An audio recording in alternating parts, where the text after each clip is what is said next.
តែខ្ញុំគួរតែគូទ្វារអត់ណា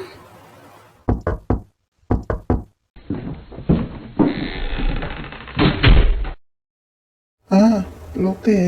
មានបញ្ហាអីមែនគ្មានទេខ្ញុំគ្រាន់តែខ្ញុំគ្រាន់តែអបសក់ប៉ុណ្ណឹងឯង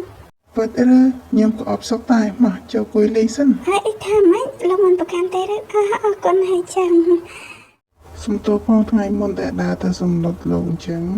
ថ្ងៃណាខ្ញុំដូចជាមិនចង់ចាំសោះថ្ងៃមុនដែលលោកស្រីច្រៀងខ្លាំងៗនោះឯងខ្ញុំសុំទោសផងរឿងហ្នឹងមែនខ្ញុំក៏មានចំណែកខុសដែរ